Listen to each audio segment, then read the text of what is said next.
feeling today? Good? Yeah! All right. Put your rock hands up. This is what they're called. We're having a little competition. This side, you're my first verse. This side, you're my second verse. To the best song ever made. Are you ready? Yeah. Just a small town girl. Let me hear it. Come on. Just a small town girl. All right. Living in a lonely world. She took the midnight train going anywhere. Nice. All right. Now we second go, verse. right? Here we go. Come on. Just a city boy. Born and raised in South Detroit. He took the midnight train going anywhere. Good job. Give yourself a round of applause. All right. Now, keep those jazz hands out, guys. These are called spear fingers. Ready? Feeling good this morning? Give me 2 claps. We do a little bit better than that. Twice as loud. 2 claps. Here we go. 1 clap. 1 clap. Half clap. Seriously. I'm the one. Gotcha. When I speak, I have 2 rules. How many? 2. One is we're going to have some fun. Is that okay? Say yes. Yes. I mean, I could prefer to be boring. Number 2 is we're going to learn something.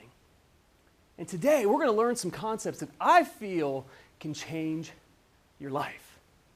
Does that sound good? Yes. But remember this, it's not what we know, it's what we apply. Repeat that with me. It's not what we know, it's what we apply. And in the next few minutes, I'm going to share with you 3 of these principles that I call simple truths. Simple truths of leadership, things that we can immediately apply that will impact not just our life, but our leadership and the organizations that we're involved with. Ready to get started? Yes. All right. By show of hands, how many of you could be somewhere else right now? All right, look around. If you see someone with their hand not up, please check their pulse, right? Think about it. We all made a choice to show up, didn't we? Yes or yes? Yes. We all made a choice. All of us could be somewhere else right now. In fact, some of you I know felt like you didn't have a choice to come, or you don't even want to be here. You know what? That's fine because you are here. You still made a choice. And that is one of the simple truths to not just success in leadership, but how to achieve most anything you want in life is when you show up, even despite the fact that you may not want to, because somebody else probably isn't. And it wasn't until I met my freshman roommate. His name was Duncan. Can we say, hey, Duncan? Hey, Duncan. He knows this story. Duncan had a near perfect score on the SAT. He was brilliant, but he made a choice to not show up in life and in class. Now, do you think Duncan did well in college, his first semester? No or no? No. Even despite him being brilliant, Duncan, he flunked out. He flunked out because he made a choice to simply not show up. And what that taught me was intellect is very important, but work ethic can match and even beat that. The concept of showing up is extremely important. My first semester, I made a 4.0 because I decided to show up. I wasn't the smartest person in my classes, but I made a choice to not be the best, but to be my best. And those are 2 concepts that I'd like to share with you today about how to simply show up to make sure that we achieve the types of results that we'd like. You can never be the best. You can only be your best. So again, look to somebody left or right and just say, thanks for showing up today.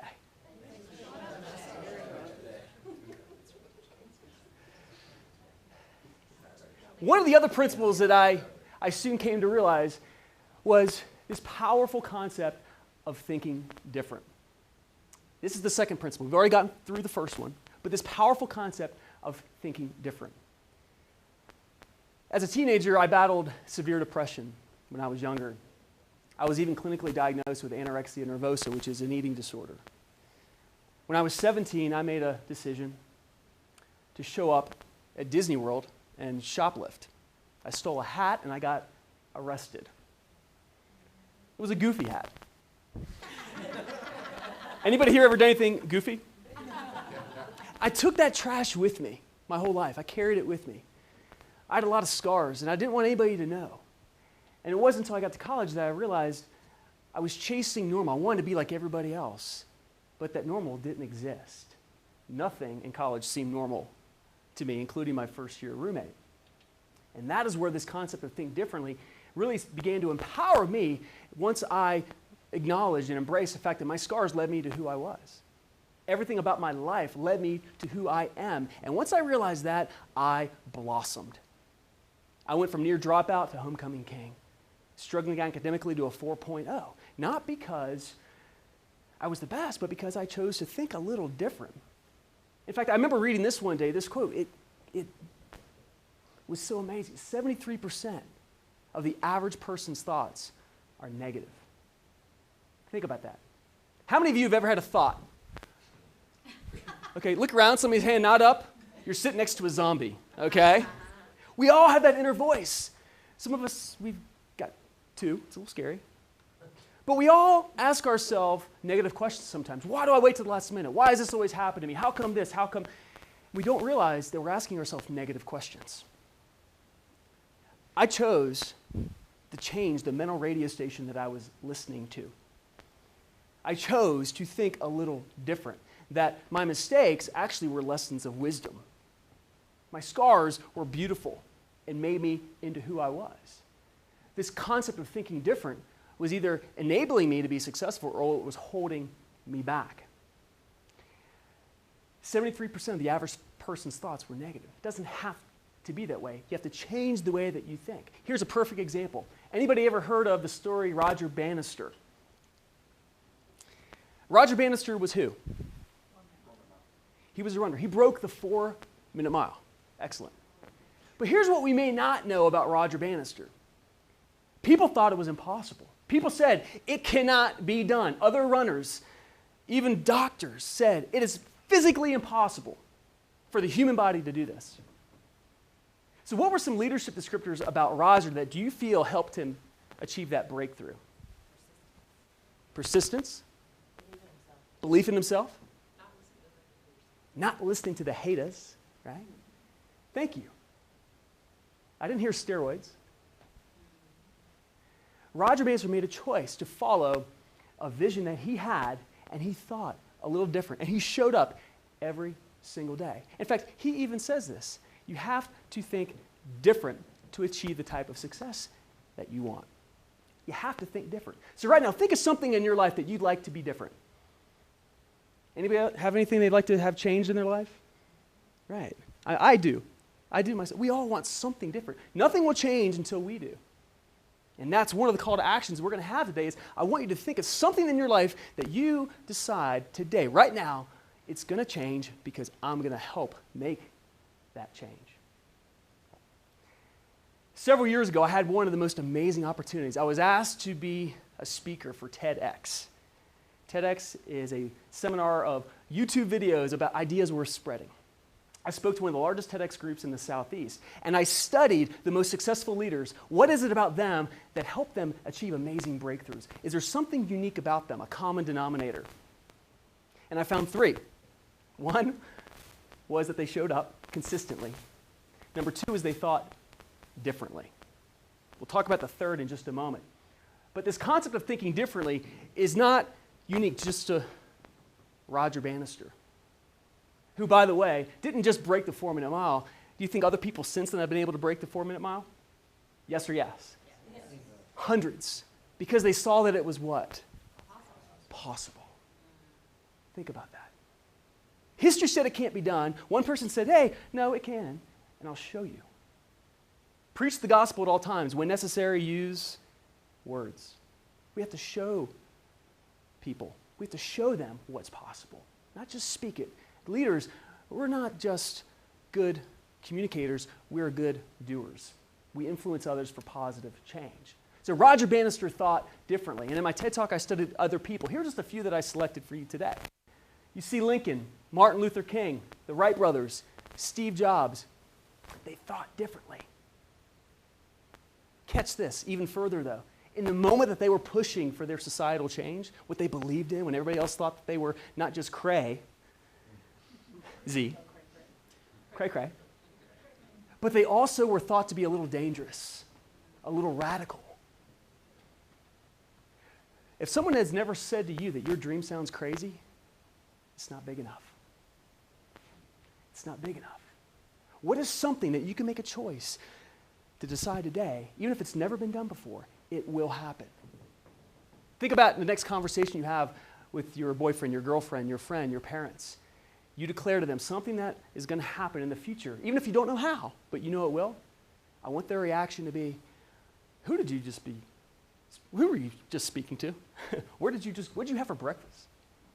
Again, if no one has ever said to you that your dream is a little crazy, it's just simply not big enough. And that's okay, but that's why I'm here.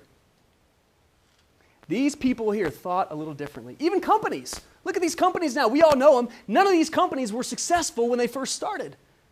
They were all miserable failures. But the founders of these companies had a vision. They showed up and they thought differently. Think about it. Think about it.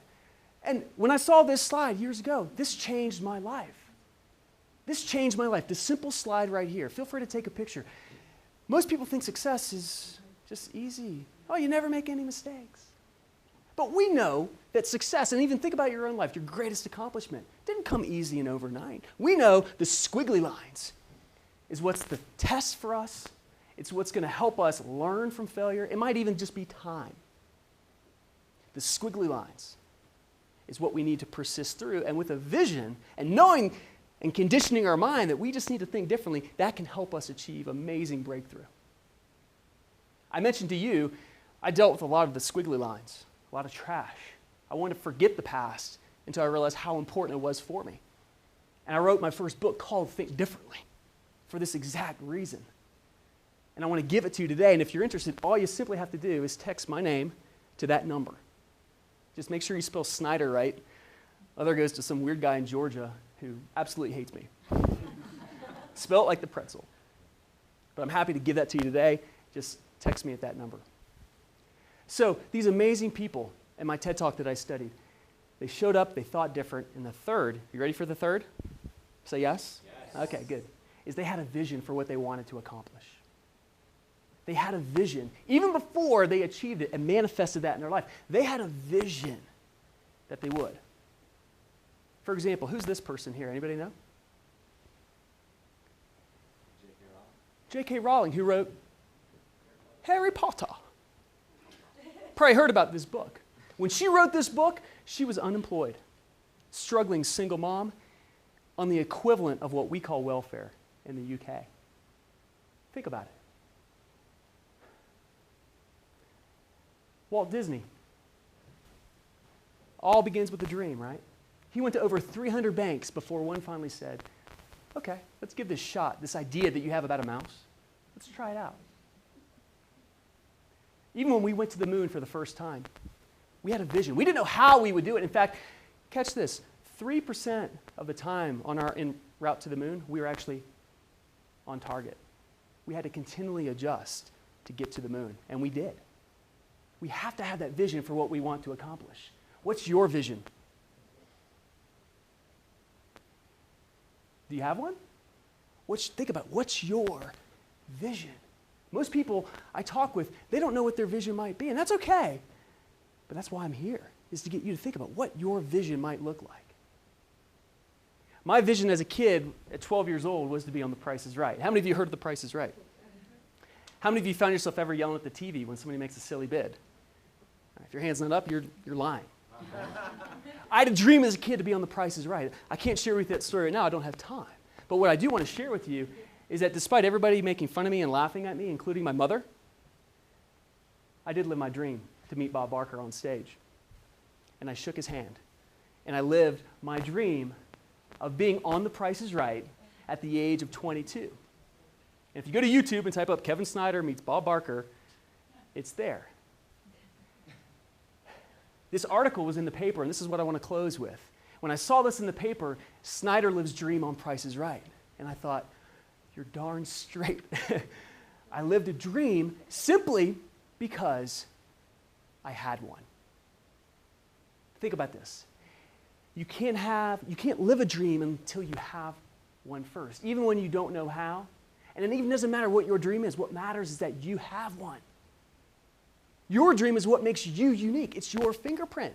And if somebody else doesn't believe in your dream, that's completely fine because it's your dream. It's your dream. Extraordinary leaders have a vision for what they want to accomplish. Again, I ask you, what's yours? Think about it. Extraordinary leaders have visions for what they want to accomplish. This is my vision now. She's not returning any of my phone calls or emails, but I wanted an English bulldog my whole life. So when I graduated college, guess what I got? An English bulldog. He is pretty awesome. In fact, I even named him Barker. I had a dream a few months ago, and I said, I want to live on a boat. So I sold my house, and now I live on a boat. You have to take action, too. Matches don't light unless you strike them. A match will never light unless you strike it. I know. It is good. So look to your neighbor and say, show up. Look to your neighbor and say, think different. And then lastly, look at your neighbor and say, vision. Excellent. You've done an amazing job today. What I want to leave you with is, again, that if you want to stay in touch, pick your social of choice. Notice I didn't put Yik Yak up here. I'll look at that later. But follow me. I'd love to stay in touch. And I'd love to speak with you more. If you'd like to talk about that, I'll be here afterward. Give yourself a round of applause. Thank you, thank you. That's it.